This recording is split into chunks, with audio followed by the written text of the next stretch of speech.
Friends, welcome back to my channel. तर काल आपण या अगोदरच्या व्हिडिओमध्ये आपण या ब्लाऊजची कटिंग बघितलेली होती. जर तुम्ही बघितलेली नसेल तर त्याची लिंक जी आहे डिस्क्रिप्शन बॉक्समध्ये देऊन देईल. तर आज जे आहे आपल्याला याची कटिंग करायची स्टिचिंग बघायची आहे. तर व्हिडिओ शेवटपर्यंत नक्की बघा. ब्लाऊज आहे हे एकदम असं वेगळं बनवायचं आहे मला, एकदम युनिक आहे. तर व्हिडिओ आता ही जी शेवटपर्यंत कटोरी नक्की आहे ती बघा. व्यवस्थित आपल्याला इथे नक्कीच स्टिच तुम्हाला करून हे घ्यायची आहे. ब्लाऊज नक्की आवडेल आणि आवडला तर व्हिडिओला लाईक करा आणि चॅनलला सबस्क्राईब करा. आता जे आहे आपल्याला व्यवस्थित अशी जशी आपण रेग्युलरली स्टिच करत असतो, म्हणजे आपलं जे अस्तर आणि मेन फॅब्रिक ते इथे स्टिच करून घ्यायचं व्यवस्थित. 5 इंचाच्या अंतरावर व्यवस्थितपणे सगळीकडून आपल्याला व्यवस्थित अशी स्टिच करून घ्यायची. त्याच्यानंतर जोही एक्स्ट्रा कपडा असला ना तो नंतर मी काढून घेणार, कारण आता अगोदर जे आहे पटपट जे आहे मी शिवून घेणार, कारण हे कसं पटपट काम होऊन जातं. आपण एकदा स्टिच करून घ्यायची, नंतर जेव्हा आपलं पूर्ण स्टिच झालं म्हणजे आपलं अस्तर आणि मेन फॅब्रिक हे एकमेकांशी जोडल्या गेलं, त्याच्यानंतर आपण एक खट्टीच कापून घ्यायचं. त्यानं आपला टाईमही वाचतो आणि आपलं काम पटकन होतं. तर आता कटोरी तर आपल्या दोन्हीही मी इथे स्टिच करून घेतल्या. आता त्यानंतर जो आपला फ्रंट पार्ट असतो ना तो मला इथे स्टिच करायचा आहे. तर इथे जे आहे अगोदर मी गळा स्टिच करून घेते. तर मला इथे पायपिंग वगैरे काहीही करायचं नाही आहे. इथे अस्तरच पलटी करून मागच्या बाजूने करून घेणार आणि आता त्याच्यासाठी जे आहे मी 1/2 इंचाच्या अंतरावर एक अशी स्टिच करून घेतली आणि आता एक्स्ट्रा जेही होतं ते कट करून घेतलं आणि इथे ना छोटे छोटे नॉचेस दिले, कारण आपल्याला पलटी करायचं आहे. तर पलटी करायला जे आहे ते थोडंसं व्यवस्थित म्हणजे असं सोपं गेलं पाहिजे. तर कट्स हे द्यायचेच, कारण त्यानं व्यवस्थित आणि फिनिशिंगसुद्धा छान येते आणि पटकन असं पलटी होऊन जातं. कोणताही कपडा असा खेचता किंवा एका ठिकाणी गोळा वगैरे होत नाही, तर व्यवस्थित असं आपलं येऊन जातं. तर आता पूर्ण जे आहे मी काढून घेतलं आणि जिथं असा टोक होता तिथं पेचकंच होतं माझ्याजवळ छोटंसं, त्यानं असं त्याला वरती काढून घेतलं आणि व्यवस्थित त्याला हे करून घेतलं. आता सरळ करून घेतलं आणि जी शिदी बाजू आहे ना तिकडून सुद्धा एक दाब टीप म्हणून एक छोटीशी मी इथे टीपसुद्धा देऊन दिली. आता ही टीप झाल्यानंतर पूर्ण अस्तरावर आणि मेन फॅब्रिकवर आपल्याला इथं स्टिच करून घ्यायचं आहे.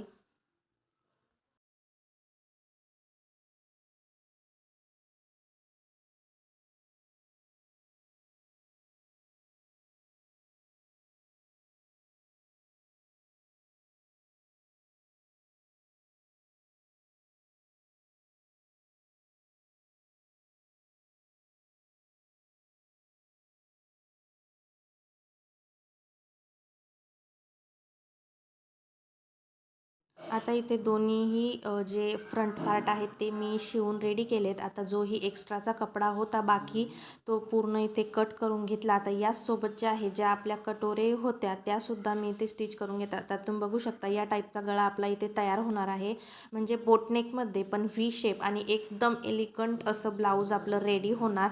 एकदम असं भारी ब्लाऊज दिसणार आहे, कारण मी अगोदरही शिवलेलं आहे. एकदम रिच लुक देतं. तर तुम्हीसुद्धा एकदा नक्की ट्राय करून बघा, कारण एवढं सुंदर ब्लाऊज दिसतं अंगावरती घातल्यानंतर. तर एकदा नक्की ट्राय करा. तर आता जे आहे जोही एक्स्ट्रा कपडा होता तो पूर्ण कट केला आणि आता आपल्याला जे फ्रंट पार्ट आहे पूर्ण तो आता मी ते स्टिच करून घेणार. तर अगोदर कटोरी आणि फ्रंट पार्ट व्यवस्थितपणे एकमेकावरती ठेवले आणि त्याच्यावरती 1/2 इंचाच्या अंतरावर जे आहे इथं स्टिच करून घेतलं.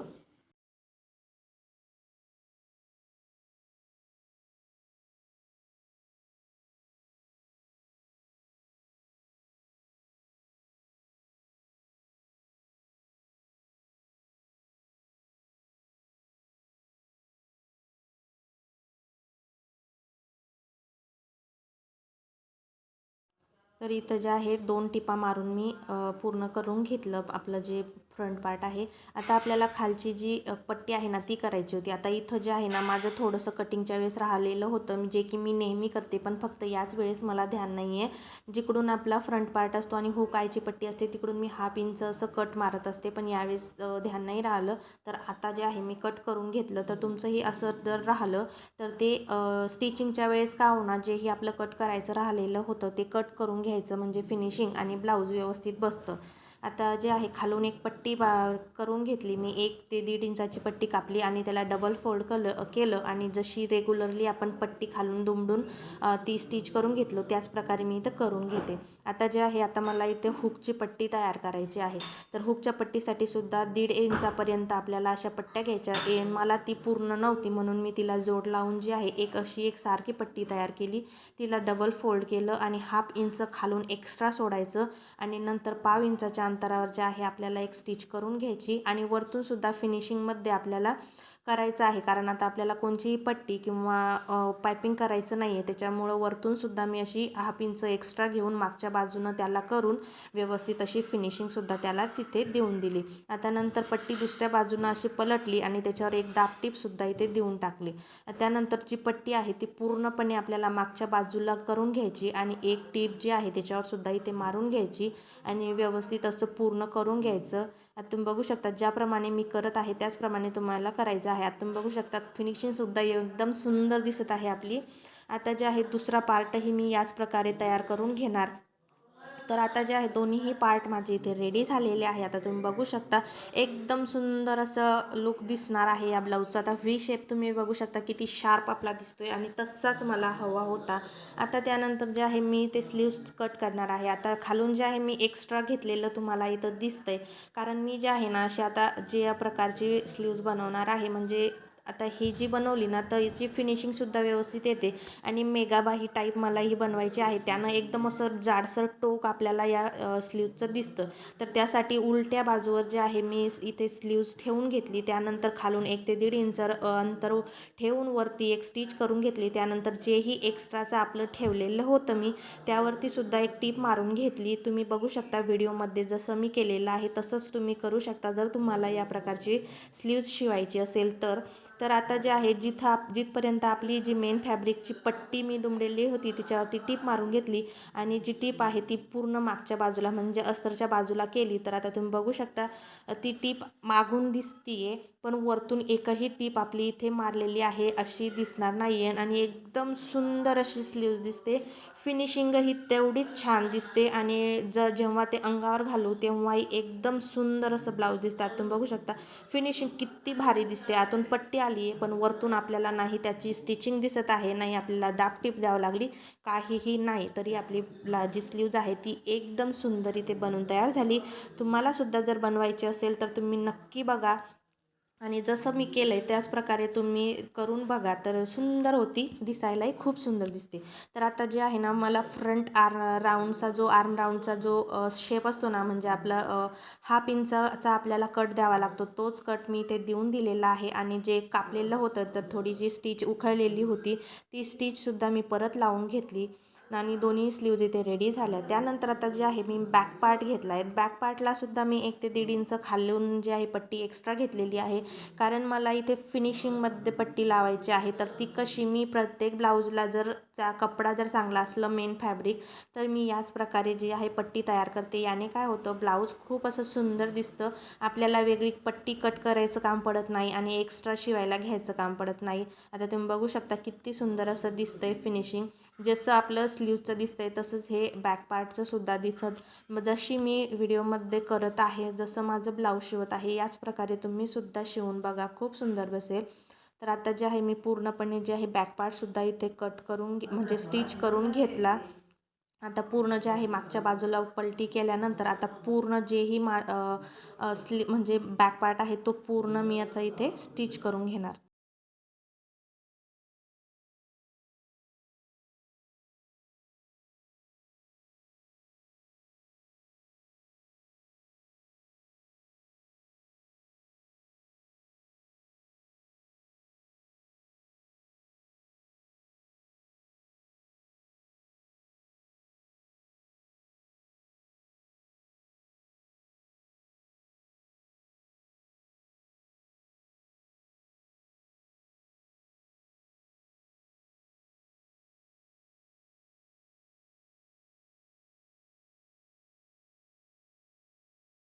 आता इथे जे आहे पूर्ण अस्तर आणि मेन फॅब्रिक आपलं तयार झालेलं आहे, म्हणजे एक स्टिच मारून त्यानंतर एक्स्ट्राचं कापड आहे ते मी इथे कट करून घेतलं. आता इथे जे आहे ना, मला बॅकला कोणताही टक्स द्यायचा नाही आहे, पण कटिंगच्या वेळेस जे आहे मी 1 इंच जे आहे बॅक टक्ससाठी घेतलेलं होतं, पण मला असंच प्लेन ठेवायचं आहे, कोणताही टक्स वगैरे द्यायचा नाही आहे याला. तर जे एक्स्ट्रा 1 इंच घेतलेलं होतं ना मी, ते आता मी इथून कट करून टाकणार. तर तुम्ही करू शकता, जर तुम्हाला बॅकचा टक्स घ्यायचा नसेल आणि काही असं रेग्युलर नाही आहे की तुम्ही बॅक टक्स द्याच आणि द्यायचा किंवा नाही. आपल्याला हवा असेल तर द्यायचा, नसेल हवा तर आपण नाही दिला तरी चालतो. आता मला इथे बॅक टक्स नको होता, म्हणून मी इथे बॅक टक्स दिलेला नाही आहे आणि जेही एक्स्ट्राचं घेतलेलं होतं ते मी कट करून घेतलं. आता जे आहे आपण आपला जो गळा आहे तो इथे तयार केलेला नाही आहे, तर मी आता अशा छोट्या छोट्या पट्ट्या घेतल्या आणि त्या एकमेकांना चिटकवून जे आहे मी आता इथे जे गळा आहे तो पट्टीने मागच्या बाजूला दुमडवून तयार करून घेणार आहे. तर या प्रकारे जे आहे तुम्ही सुद्धा करू शकता. आता मी गळ्यात तयार करून घेते.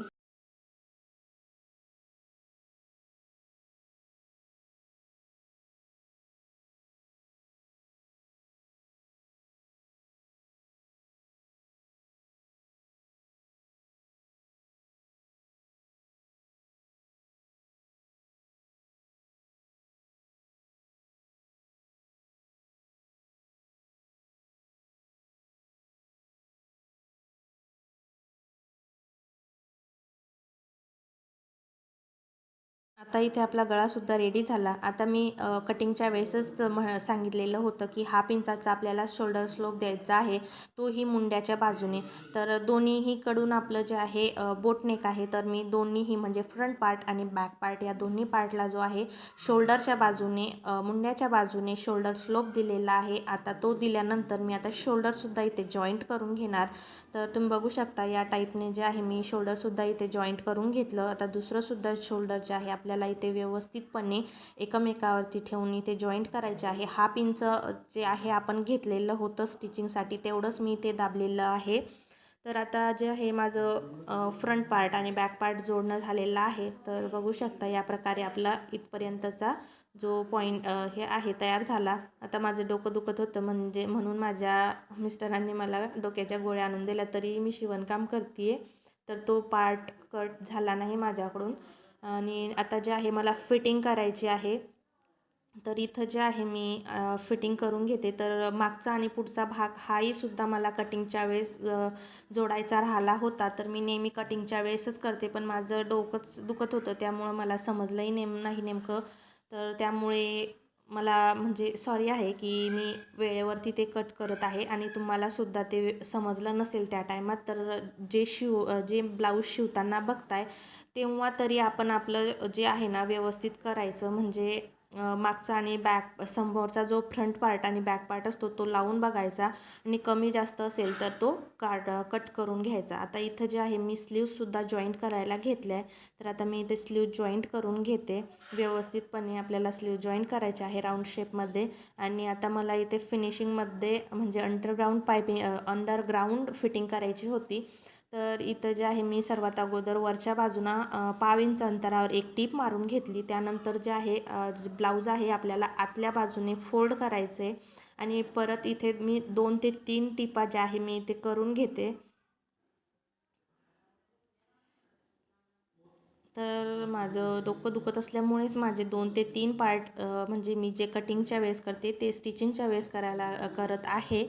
जर कोणी स्टिचिंग बघितलेली असेल तर तेव्हा नसेल कळालं, पण या स्टिचिंगमध्ये तुम्हाला नक्की कळून जाईल की मी कटिंगच्या वेळेस कोणकोणत्या चुका केल्या, ज्या की मी स्टिचिंगच्या वेळेस सुधारून घेतल्या. तर तुमच्याकडून सुद्धा कटिंगच्या वेळेस काही राहिलं तर तुम्ही स्टिचिंगच्या वेळेस त्याला कंप्लीट करू शकता. आता जे आहे आपल्याला जी आपली फिटिंग असते फायनल, ती इथे कट करून घ्यायची. तर 27 इंचची जी आहे माझी वेस्ट होती, तर 6.25 इंचावरती मी एक पॉईंट दिला. त्यानंतर आता बोटनेक होता, तर 33 इंचाची चेस्ट होती, तर त्यामध्ये 2 इंचाची लुझिंग देऊन 8.25 इंचावरती आपली चेस्ट आली होती. तर 8.25 इंचावरती पॉईंट दिला आणि मला जे आहे स्लीव्ज ज्या आहे ना त्या थोड्याशा मेगाबाहीमध्ये पाहिजेत होत्या. तर रेग्युलरच्या माझ्या 6 इंच राहतात, तर इथे जे आहे 6.25 इंचावरती मी स्लीव्जचं फिटिंग दिलेली आहे. तर इथे जे आहे फायनल फिटिंग तयार झाली. आता दुसऱ्या बाजूची जी आहे मी फिटिंग इथे तयार करून घेते. आता दुसरी जी साईड आहे ती पण इथे तयार झाली आहे. तुम्ही बघू शकता किती सुंदर असं ब्लाऊज तयार झालेलं आहे.